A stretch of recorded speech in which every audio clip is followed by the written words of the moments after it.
하나님 말씀은 요한복음 18장 28절로 40절 말씀입니다.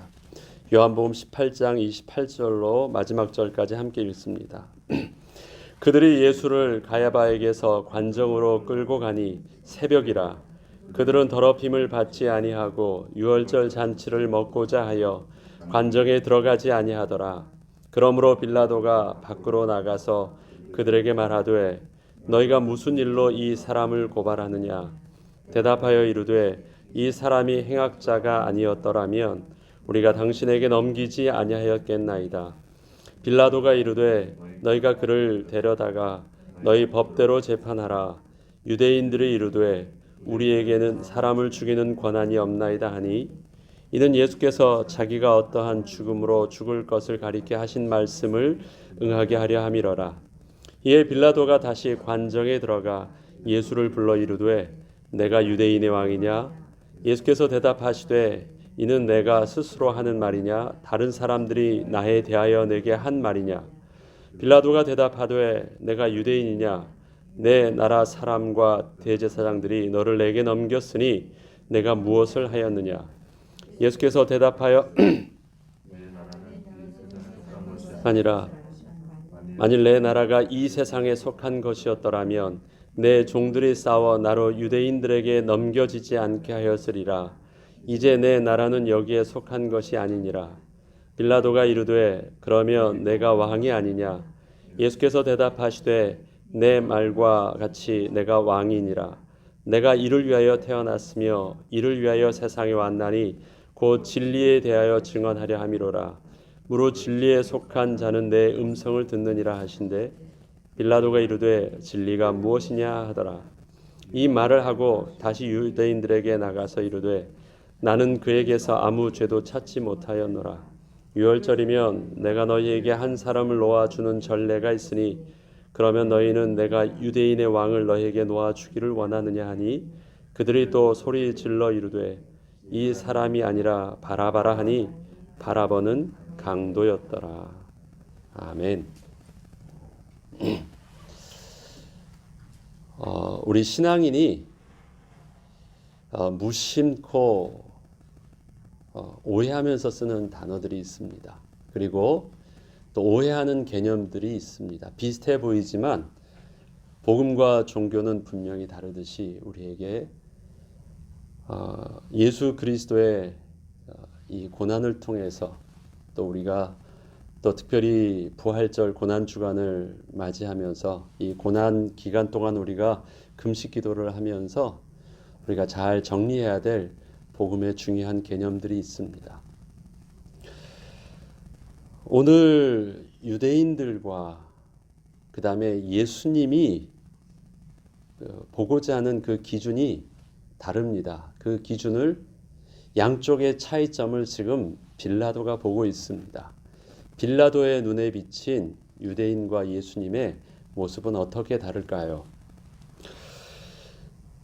요한복음 오늘 읽었던 18장 28절에 보면 그들이 예수를 가야바에게서 관정으로 끌고 가니 새벽이라. 그들은 더럽힘을 받지 아니하고 유월절 잔치를 먹고자 하여 관정에 들어가지 아니하더라 라고 말합니다. 유대인들은 지금 이때가 이젠 유월절이 막 시작하기에 얼마 남지 않은 이제 하루 남은 거거든요. 이날이 지금 금요일날 새벽이니까 금요일날 오후부터 안식일이 시작하잖아요. 목요일날 밤부터 일어난 사건입니다. 이제 금요일날 새벽까지 왔어요. 조금 있으면 이 사람들은 유월절을 지키기 위해서 부정해지지 않으려고 아예 일주일 전부터 와가지고 다른 일 안 하고 지금 있는데 마지막 그날이잖아요. 그러니까 얼마나 조심하겠습니까? 그런데 그들이 지금 생각하는 것은 이 정결이에요. 정결. 그래야지 유월절 행사를 참여할 수 있으니까. 근데 저희가 레위기서를 하면서 제사법을 배울 때 이 정결하다라는 의미와 이 거룩하다라는 의미는 차이가 있다고 말을 했죠.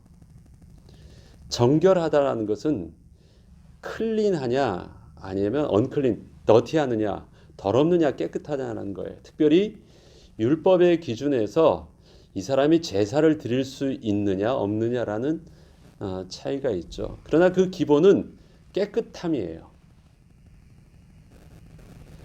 거룩하다라는 개념은요, 그러는 우리의 상태를 말하는, 깨끗하냐 더럽다 하는 어떤 상태를 표현하는 말이 아니라, 거룩함이라는 것은 구별된다라는 것이에요. 어디에 속해 있느냐라는 것이 거룩의 개념입니다. 하나님에 속해 있으면 그거는 거룩함이고요. 그렇지 않은 것은 세상에 속하다고 표현하는 것입니다. 세상적이라는 표현이에요. 깨끗해도 거룩하지 않을 수 있습니다. 다른 개념이니까요. 거룩하다라는 것이 속하다에 따른, 거룩해지려면 반드시 그것은요, 하나님께서, 하나님의 터치가 있건 하나님의 허락하심 속에서 하나님의 소유가 되어야 되고 하나님께 속해져 있을 때만이 그것을 거룩함이라는 단어를 씁니다. 거룩이란 건 우리 스스로가 어떻게 깨끗하고 노력을 하면 되어지는 것이 아니에요. 하나님의 허락하심이 있어야 되는 단어예요. 유대인이 지금 관심 있는 부분들은 정결함입니다. 제사에는 5가지 제사가 있죠. 첫 번째가 번제가 있고 소제가 있고 그 다음에 뭐가 있죠? 화목제가 있습니다. 속죄제가 있고 속건제가 있습니다. 이 5가지 제사 중에서 반드시 드려야 되는 제사는 뭐죠? 번제입니다. 번제는 내가 죄가 있건 없건 하나님 앞에 모든 백성은 항상 반드시 드려야 되는 것입니다. 어떤 조건을 달지 않아요. 잘못을 했건 감사하고 뭐가 아니라 하나님의 백성이기 때문에 드려지는 제사입니다. 그 번제의 가장 핵심에는 그것이 희생제물입니다. 온전히 다 하나님께 다 드리는 희생제물입니다. 내가 죄 지으면 속죄제를 드리잖아요.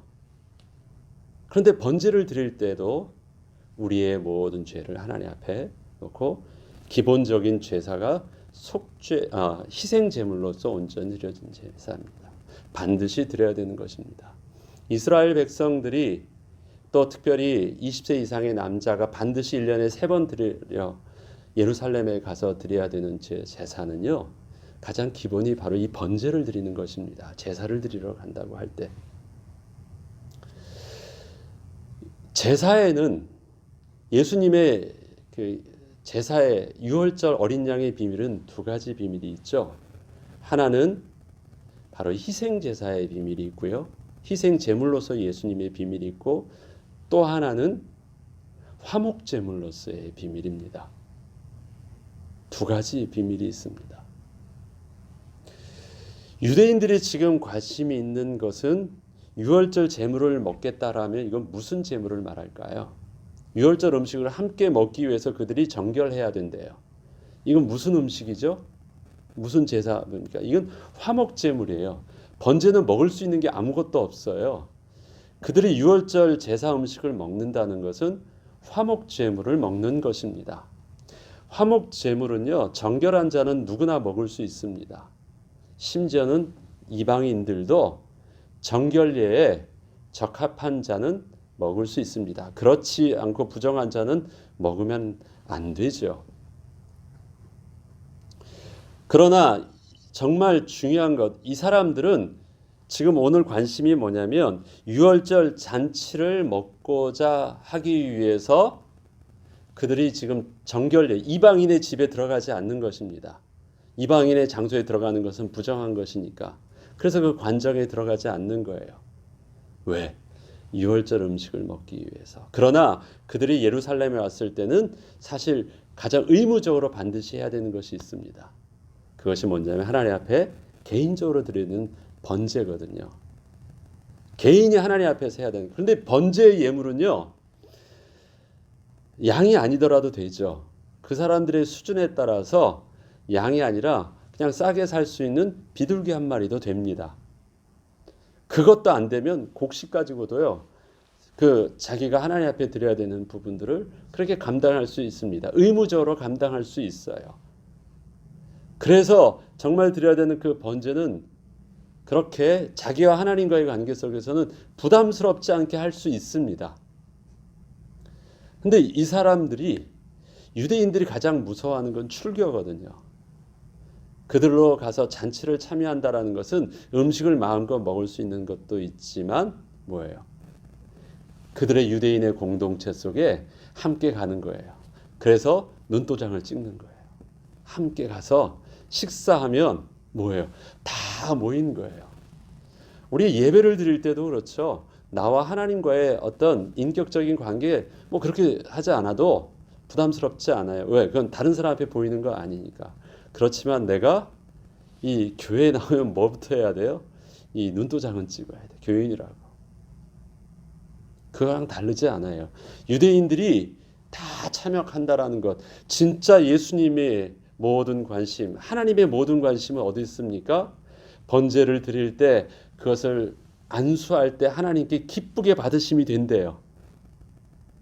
예, 그 번제물을 회당 문 앞에서, 회당이 아니라 회막 문 앞에서 제사장 앞에서 자기가 잡고 안수할 때 하나님께서는 그것을 보면서 기쁘시게 받으심이 된대요.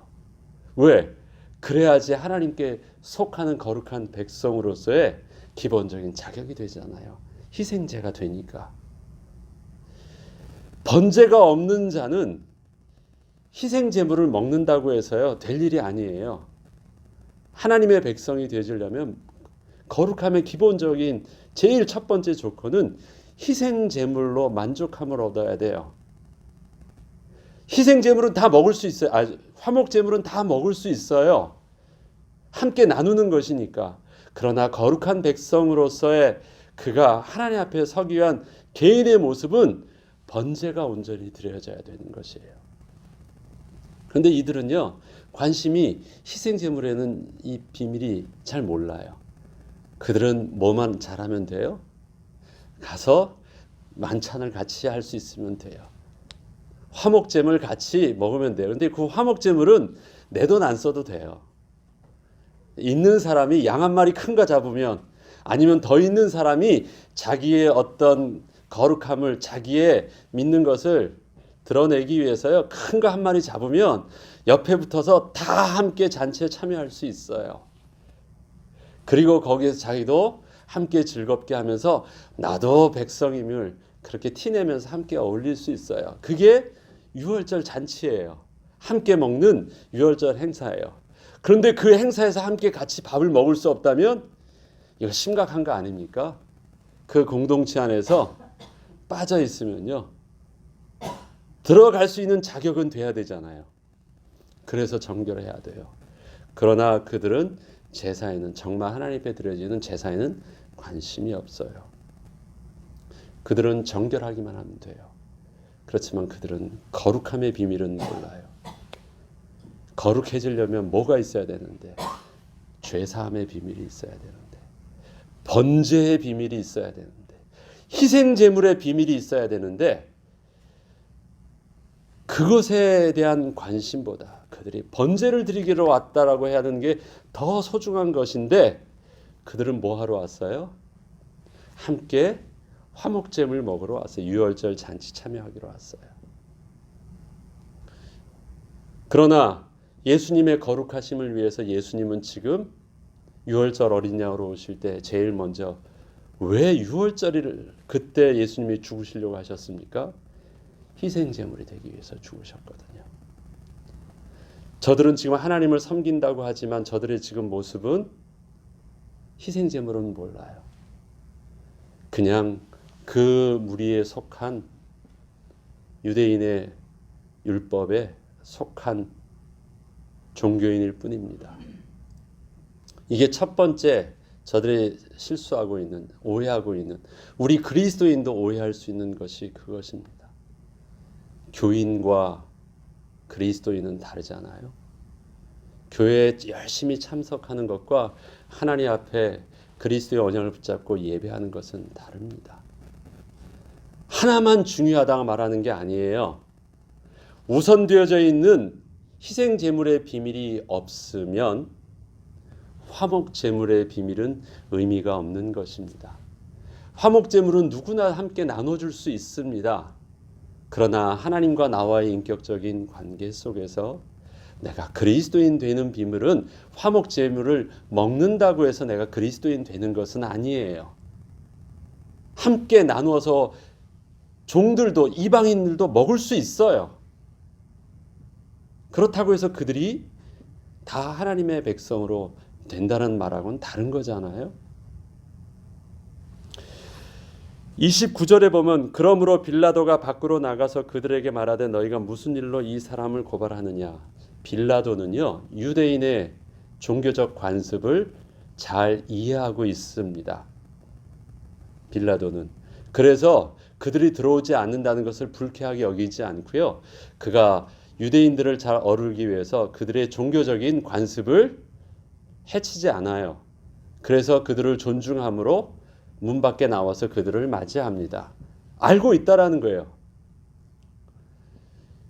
지금 빌라도 눈에는 유대인들을 어떤 눈으로 봅니까? 종교인으로 봅니다. 종교인의 관점에서 봅니다. 그런데 예수님을 지금 어떻게 보고 있냐면 예수님을 38절에 보면 빌라도가 이르되 진리가 무엇이냐 말하면서요. 예수님을 볼 때는 유대인들이 말하고 있는 종교인의 관점 속에서 예수님을 보지 않고 또 다른 분명히 뭔가 있는 것 같은데 종교인과는 다른 주님이 말하고 있는 내 나라라고 말하고 진리라고 말하고 있는 그 진리에 속했다라고 말하는 그 모습은 진리에 속한 나라의 비밀은 지금 유대인이 말하고 있는 그들의 종교적인 나라랑은 다른 것임을 구분하고 있습니다. 그래서 유대인의 종교법은 알기 때문에 그들의 원하는 대로 관습대로 처해해 줄 수 있는데 지금 진리에 속한 그 나라에 대한 개념은 지금 이해하지 못하고 잘 모르기 때문에 뭐라고 합니까? 알려달라고 해요. 그래야지 그거에 맞춰서 자기도 행동할 수 있고 대우해 줄 수 있기 때문에 그렇습니다. 아무튼 중요한 것은 종교인과 그리스도인 진리의 나라는 구분되어 있습니다. 세상은 지금 우리를 어떻게 보고 있습니까? 교회를 어떻게 보고 있을까요? 종교로 보고 있습니까? 종교인으로 보고 있습니까? 그리스도인으로 보고 있습니까? 여러분들이 영화를 보면요. 영화에서 막 이렇게 교회 행사나 교회에 대한 모습들을 이렇게 영화로 보여주는 모습을 봅니다. 여러분들도 보면 되게 어색해요. 막 나와가지고 예배드리고 기도하고 하는 모습들이 우리 영화에서 보면 이렇게 보이거든요. 그런데 그 모습 속에서 우리랑 굉장히 이질감을 느낍니다. 왜 이질감을 느낄까요?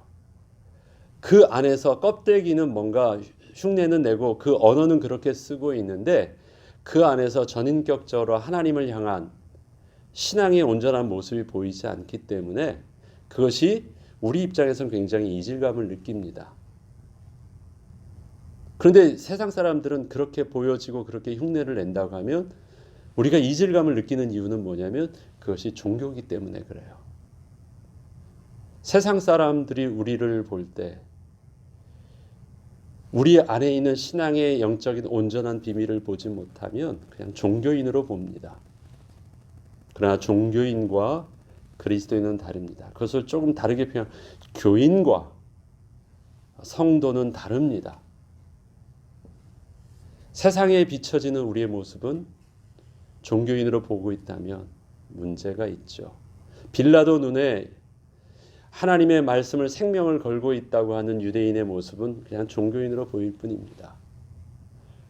그러나 예수님의 모습은 다 이해할 수는 없지만 저들과는 근본적으로 다른 뭔가 다른 영적인 비밀이 있는 진리의 비밀이 있는 다른 모습으로 봅니다. 다 이해하지는 못하지만 그렇습니다. 예수님께서 우리에게 베풀어 주신 사랑의 모습은 종교인의 모습이 아니었다고 합니다. 너희들이 그렇게 내가 사랑한 것처럼 사랑하면 서로 사랑하면 모든 사람들이 너희를 그리스도인으로 볼 것이야 라고 말씀하십니다. 내 제자인 줄 알리라. 그리스도인으로 볼 것이야. 우리가 세상 사람들에게 이 종교나 저 종교나 별반 다르지 아니한 또 한 부류에 속한 종교인으로 보고 있다면 그것은 뭔가 잘못되어 있습니다. 빌라도 눈에는 예수님과 유대인은 분명히 다르다로 보고 있습니다. 누가 죄인이냐, 누가 옳으냐 그르냐로 보지 않고요. 두 모습을 어떻게 보느냐? 옳고 그름의 모습으로 보지 않고 다르다라고 보고 있습니다. 그래서 한쪽에서는 행악자니까 죽여달라고 하지만 그것에 그들의 기준에 맞춰서 예수를 보려고 하지 않아요. 객관적인 기준을 가지고 다시 보려고 하는 것입니다. 그러니까 나한테 푸시하지 마라고 말합니다. 여기서 이렇게 표현하거든요. 너희가 나를 무슨 일로 고발하느냐라고 말할 때 대답하여 이르되 이 사람이 행악자가 아니었더라면 우리가 당신에게 넘기지 아니하였겠나이다. 빌라도가 이르되 너희가 그를 데려다가 너희 법대로 재판하라. 이 말은 그냥 글로 쓰면 이 어감이 전달이 안 됩니다. 사람들이 와가지고요 은근히 빌라도에게 푸시합니다. 딱 규정을 해서 행악자라고 푸시합니다. 악한 일을 저질렀다라고 말을 하는 거예요.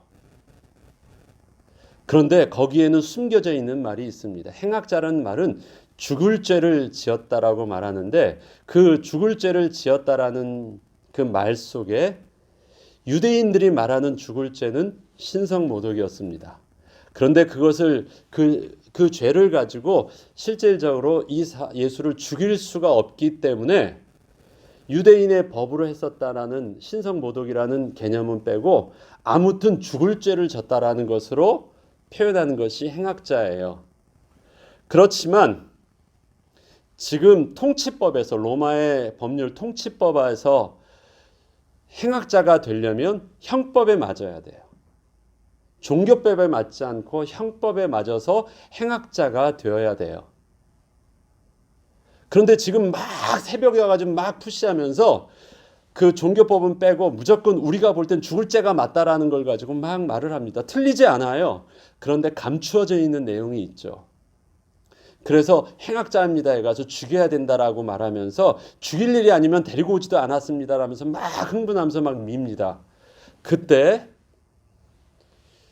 통치자였던 빌라도는요 자기의 권위를 저들의 막 그 백성의 숫자를 가지고 목소리 큰 걸 가지고 막 부담스럽게 푸시하는 것에 억눌리지 않고 이렇게 말하는 것이에요. 빌라도가 이르되 너희가 그를 데려다가 너희 법대로 재판하라. 그래? 그러면 니들이 한번 원하는 대로 한번 해봐 이 말이에요. 그건 하라는 말이에요. 하지 말라는 말이에요. 너희가 나한테 와서 그렇게 푸시한다고 해서 내가 좌지우지 될 일들이 아니야. 까불지 마. 그 말을 하는 것입니다. 법대로 한번 해봐. 그러니까 저들이 이제 확 기가 죽어서 뭐라고 말하는 거예요? 유대인들이 이르되 우리에게는 사람을 죽이는 권한이 없나이다. 우리의 권위를 가지고 뭔가 대제사장의 권위를 가지고 막 푸시하려고 하지만 그러한 대제사장의 종교법의 권위도 어떻게 돼요? 로마의 권위 앞에서 아무 소리 못하고 확 눌리는 거예요. 그것을 빌라도가 확실하게 규정을 지면서 조용히 시킨 것입니다. 당신의 허락이 필요합니다. 라고 말하는 거예요. 그래서 이제부터는 무엇입니까? 종교법으로서의 행악자가 아니라 이젠 로마법으로서 기준을 맞춰서 내가 다시 처음부터 객관적으로 판결하겠다라는 것입니다. 그렇게 해서 저들의 휘둘리지 않는 모습을 봅니다. 여기까지 보면 빌라도의 모습은요 굉장히 사려가 있는 자입니다. 그리고 통치하는 부분들도 유대인의 관습도 온전히 존중하는 자고 그가 통치자로서의 자기의 권한을 온전히 그 객관적인 기준으로 하려고 하는 자예요. 그렇게 어리석은 자가 아닙니다. 악한 자가 아니에요. 32절에 보면 이는 예수께서 자기가 어떠한 죽음으로 죽을 것을 가리켜 하신 말씀을 응하게 하려 함이라. 이거는 예수님께서 하신 말씀입니다. 구약의 율법에 예언되었던 대로 성취된다는 말씀을 하는 것이 아니라 예수님 자신이 이미 앞에서 제자들에게 하셨던 말씀이 있죠. 어떻게 고난을 받고 어떻게 죽을 것을 말씀하셨던 그 말씀대로 저주받는 죽음을 이미 말씀하셨던 대로 성취된다라는 것을 말씀하시는 것이에요. 예수님의 말씀의 성취입니다. 유대인의 종교법 속에서 죽을 죄를 졌어요. 그러면 어떻게 죽임을 당하는 것이죠? 스데반이 어떻게 죽었습니까? 돌에 맞아 죽었습니다. 그게 유대인의 신성 모독에 따른 죽을 죄를 졌을 때 하나님의 저주를 받은 자가 죽음을 당할 때 하는 모습이 돌로 쳐 죽임을 받는 것입니다.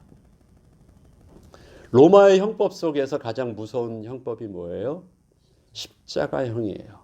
통치하는데 십자가 딱 매다른 걸 놓으면요, 모든 백성들이 기가 질려가지고요, 어떻게 할 수가 없어요. 가장 무서운 형법이었기 때문에 로마법으로 죽은 것입니다. 그런데 유대인에게 있어서 나무에 달린다라는 것은 하나님의 저주를 받는다는 것. 예. 그리고 그 나무에 달렸는 것을 하루가 지나도 내리지 않아요. 하루가 지난다고 해도 하루가 지나면 반드시 내려야 돼요. 그 이유가 뭐냐면 저주받은 그 생명이 이 땅을 하나님의 거룩한 땅을 오염시키기 때문에 그래요. 그래서 그것은 하루가 지나면 빨리 내리려고 하죠. 이 저주받았다라는 것이 그만큼 두려운 것이었기 때문에 그래요. 나무에 매단다라는 의미가 그렇습니다. 예수님이 그렇게 죽임을 당하시기 위해서 유대인들이 왜 굳이 그들 안에서도 돌로 쳐 죽일 수도 있었지만 안 한 이유가 무엇이었습니까? 하나님께 저주를 받았다라는 것을 명확하게 알려주기 위해서 그렇게 한 것이에요.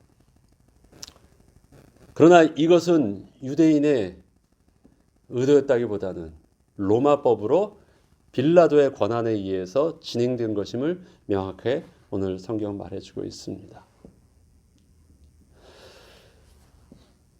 종교법과 형법은 분명히 다르죠.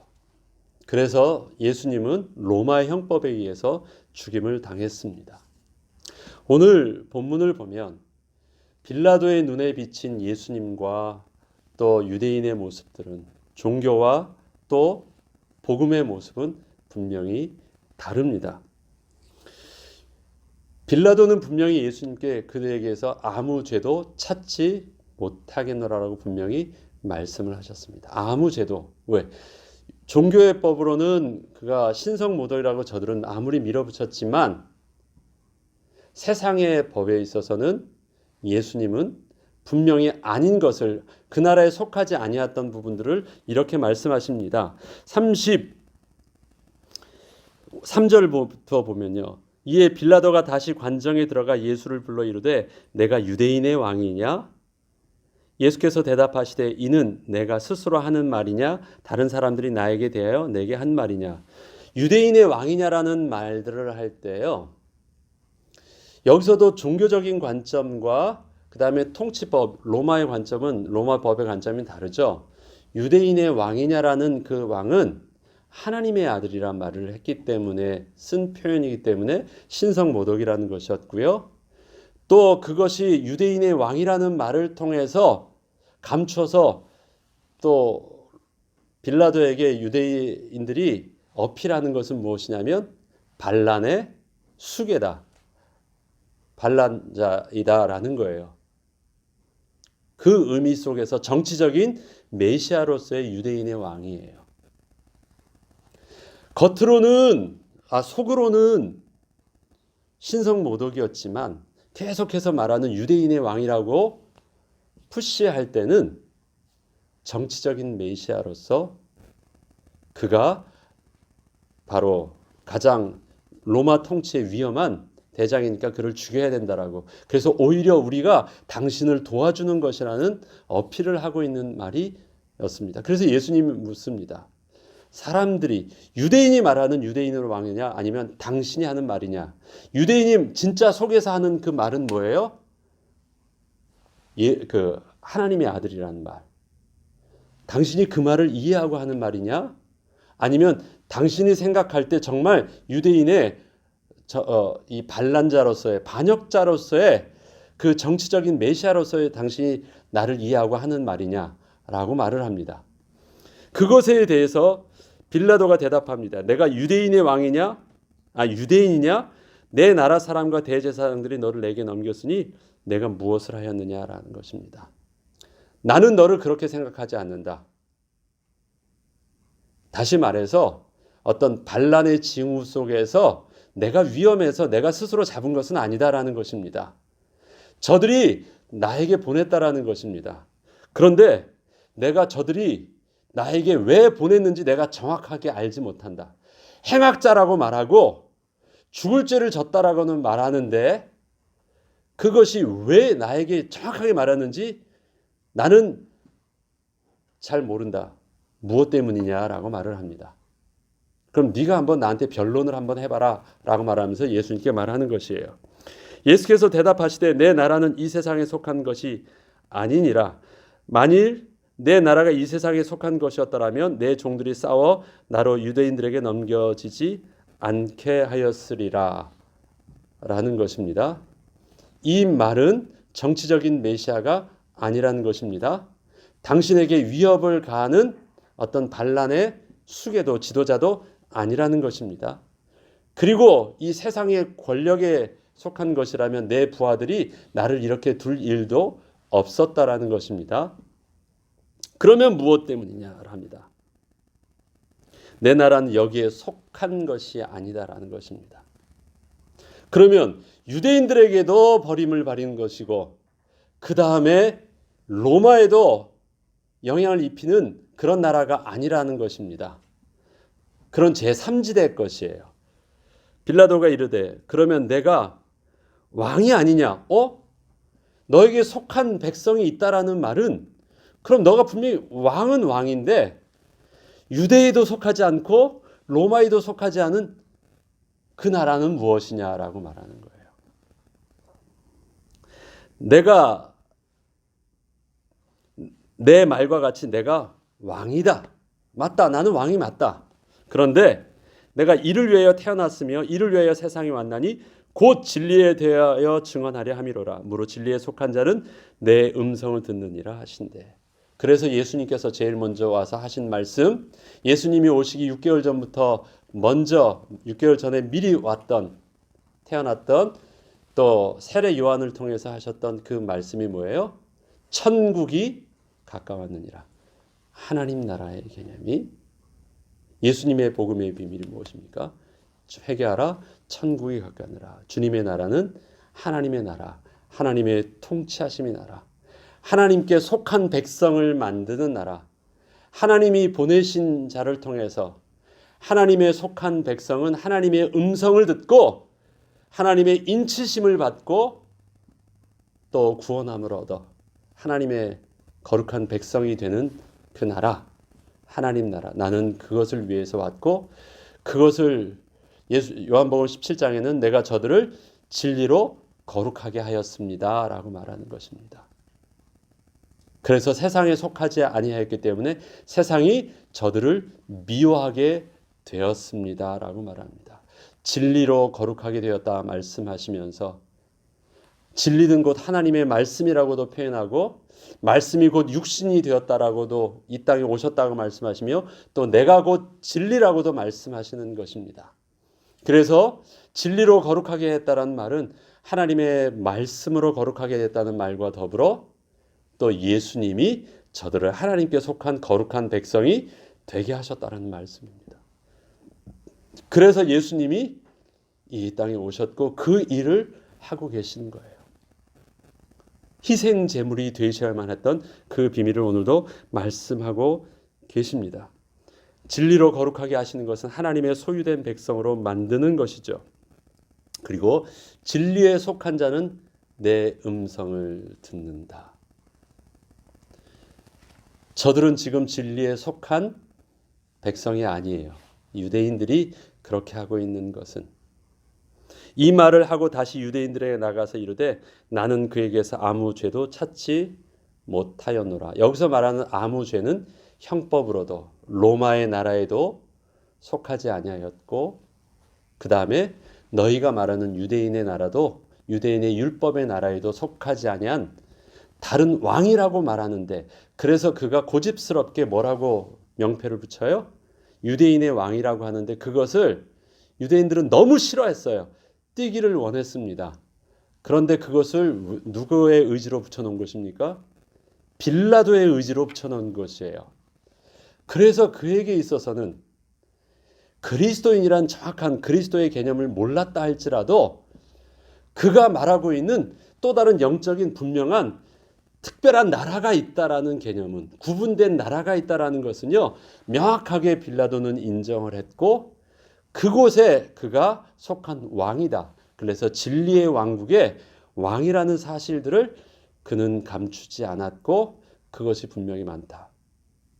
그렇지만 이 나라에 속한 율법으로는, 너희의 율법으로도 우리의 율법으로도 그를 정죄할 만한 아무 증거는 없다라는 것이 법적인, 공식적인, 역사적인 예수님의 모습이었고 판단이었습니다.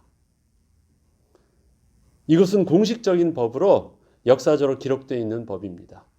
그런데 예수님이 죽으셨어요. 그러면 또 다른 이유 때문에 죽으셨다라는 것이 십자가의 비밀이라는 것이죠.